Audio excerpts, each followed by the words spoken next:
Gagawa muna ako ng snack, guys. Nag-request yung asawa ko. Snack muna daw siya. Gusto niya ito.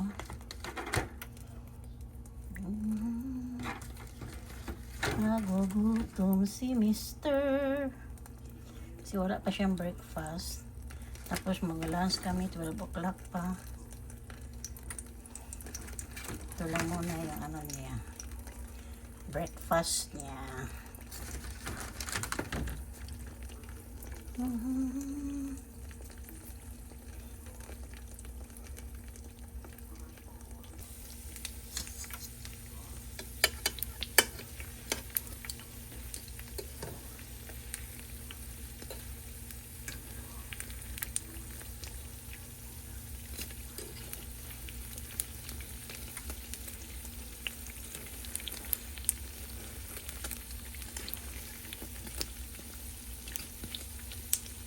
Gustong-gusto talaga niya ito. Mag-request siya. Lutuan mo ako ng ganyan kasi masarap. O, sige, snack niya ito. Kasi mamaya pa kami mag-lunch ng 12 o'clock. Tapos, ano ko dito, ano sa sugar.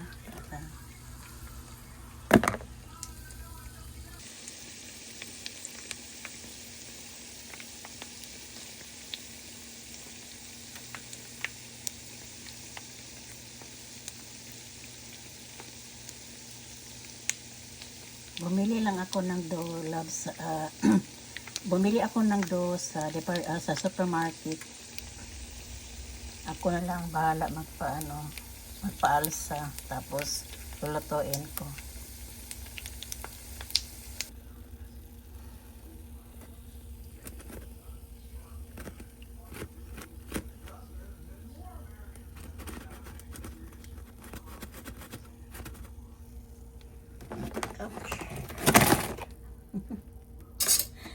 Tapos shake guys.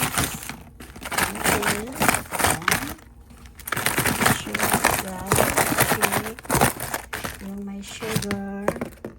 Pan. Shake. Ayun na guys. Lagi niya mag-request. Oh, see? May sugar na guys. Let's go.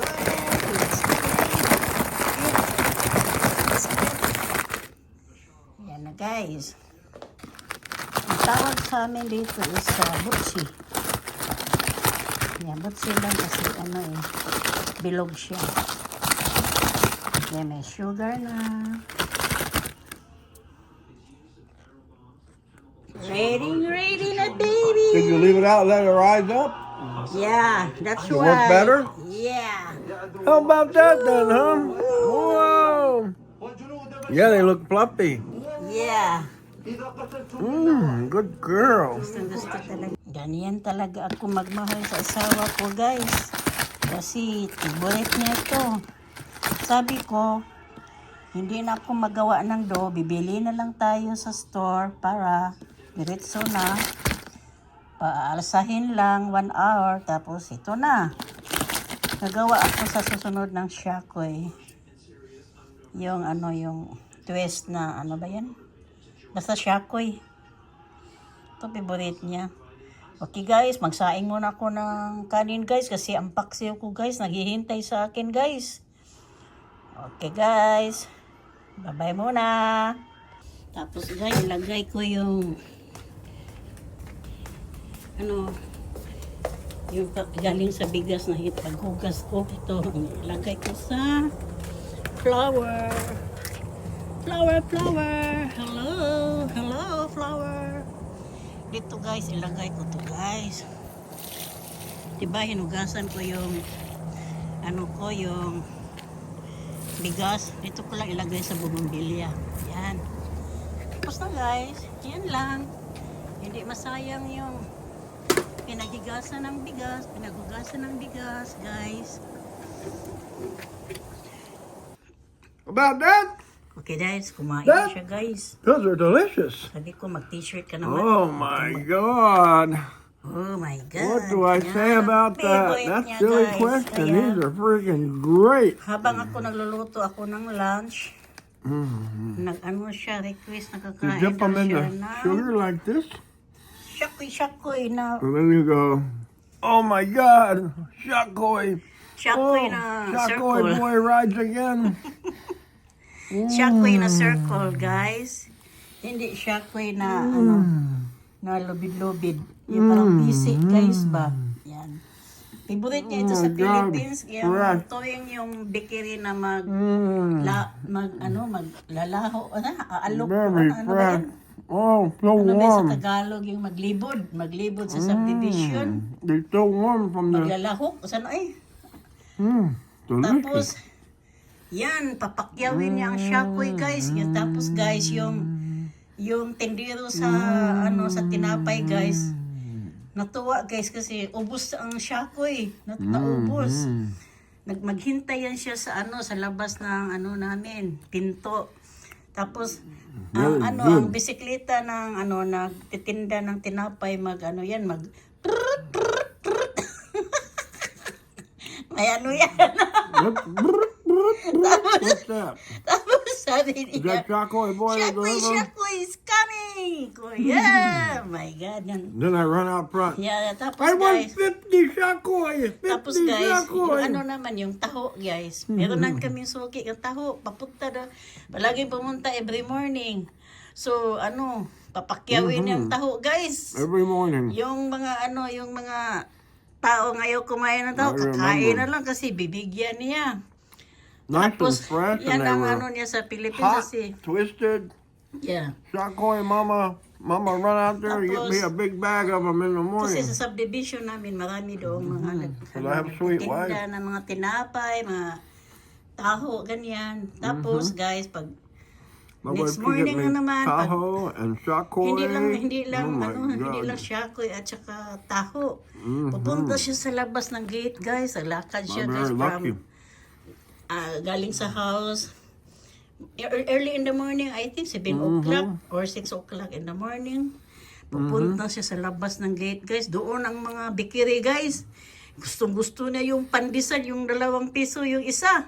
We walked down to the bakery. Yeah, and I then, remember. yeah. Early in the And morning. then, and ay, they just, magbili siya ng marami, guys. Tapos, bibigyan niya yung mga security guard doon sa, they just putting in. yung sa guardhouse, guys. Bibigyan ng maraming pandesal. Ako, natutuwa talaga yung mga guard. They just finishing baking all the nice fresh breads and they Yeah. putting them out. Kasi And we go alam buy a big alam bag naman and niya we get to the pasikot-sikot sa security subdivision. guard. Hinayaan ko lang siya na siya na ang bumili doon sa ano sa labas ng subdivision. Tapos guys, ka-cute lagi guys, nagdala siya ng ano ng plastic na may pandesal. parang siya ano, parang hindi Amerikano. Tapos ano, pagkagabi na naman guys, meron na namang barbecue doon. Doon din sa loob ng subdivision. I should have taken a big bag of. Gusto talaga niya yung manok na barbecue, guys, doon sa kapitbahay namin. We Ay, should have taken pupunta siya doon. big bag of fresh bread down to the Ang dami na barangay binili chief. na barbecue, guys. Yung mga manok barangay bitaw na captain. breast chicken That way, na inano, You know who I am and na barbecue, I'm a saka good may man. pork barbecue. Naku, guys, grabe talaga ito na tao na to. Parang Pilipino talaga, gusto-gusto niya yung mga ganyan na pagkain. Pero wag mo na lang siyang pagkainin ng pakbit, guys. Dahil ang pakbit, guys, ayaw niya, guys. Sabi niya, yak! At saka, guys, kung magluto naman ako these are ng good. sinigang na isda, guys, ayaw din niya, yak daw. Pag magluto ako ng lumpia, guys, at saka pansit, gustong-gusto niya. At saka budbud, ang suman ba, guys? Gusto-gusto talaga niya ang budbud. Ano, Or suman.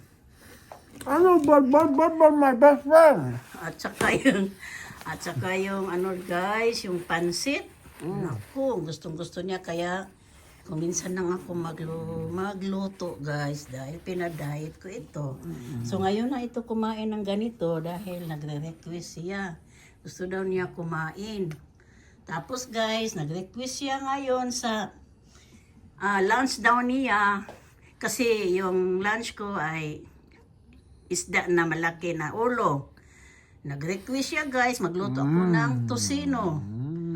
Tosino guys, lutuin ko naman ngayon guys. Ang dami kong trabaho kahit madami akong trabaho guys. Dahil palagi ako niya inuutusan. Basta pagkain guys. Ako, Pilipino tayo guys. Ang galing natin dyan. Gusto talaga niya yung mga Pilipino guys. Love niya ang mga Filipino people. My baby's sweet. Very, Filipino people, very nice. polite. You respectful Filipino Very people. You treat them respectful good. to the Filipino people there in the Philippines. Kasi 7 You don't months be siya arrogant. doon. If you're American, you don't go there and be arrogant to 7 months siya doon, the guys. Philippine people. You be nice to them. Naghintay, guys, kasi nag-process ako sa papers ko, guys. Kaya ayaw niya umuwi sa USA, guys, pag hindi ako kasama, guys. Kaya 7 months siya naghintay sa akin. I've been Kawawa nice. talaga. I give them things if I can. Kaya, That's why I naano na said siya sa pagkain. we should go Gusto talaga niya. when I'm there. We go to barangay. Barangay. We give barangay captain, like in the morning when we get some bread, we go by and we drop off bag of donuts to them or something. So they know I'm not arrogant American, you know, that I'm nice. Yeah. You know, I think that's a good idea. Tapos guys, pag pumunta Introduce kami myself, who I am, you know, I'm there staying, just like when I give to the basketball. Remember I give Yeah, to the, I yeah. donate. You donate. Yeah, so they can have nice basketball program and uniforms and stuff. And, you know, so they know I'm not arrogant American, you know. Well, I think when Americans go there and they're arrogant, it sends a bad message, you know, to the Filipino people. And the government, you know, they think all Tapos, Americans guys, are all ito, foreigners. guys. Foreigners are arrogant, not just Kaya nga Americans. guys, kumakain siya kasi first yan sa sa budbud yung suman. Ayaw niya kumain guys. Sabi ko, tikman mo. Kung ayaw mo, di uwag. So tinikman niya. Kasi sabi ko, titikman mo. Kung gusto mo, fine. Kung ayaw mo, okay lang. Tinikman niya yung suman guys, yung budbud. Hindi ko malimutan yan sa Bay Hotel guys. Stay kami. Binabalik-balik ka niya yung suman doon. Sabi niya, I like it. I love it. Huh?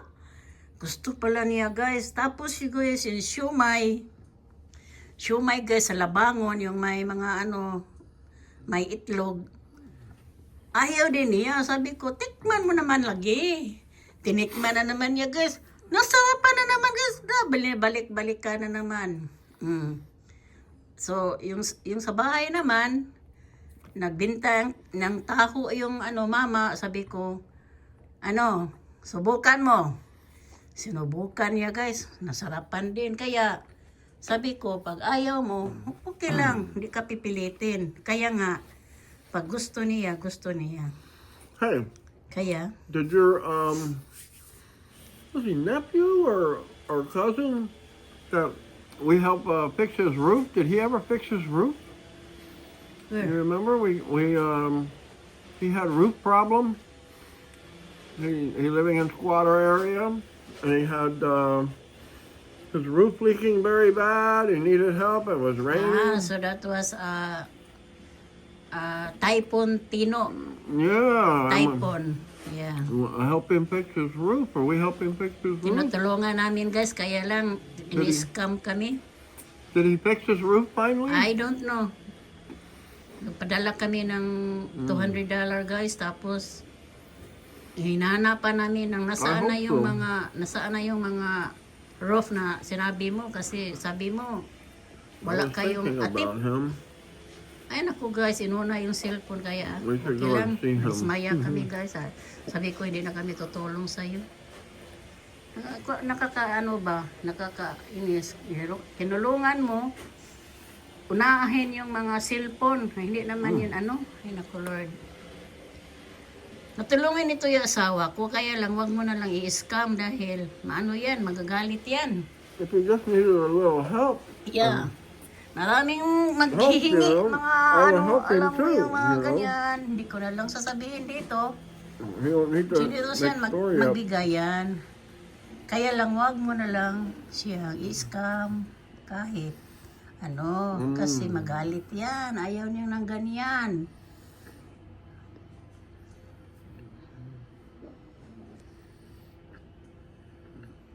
Okay guys, dito lang muna guys kasi nagsasaing ako guys. Baka mapagod to guys. Bye muna. Thank you for watching guys. Vlog sa snack niya. Bye bye.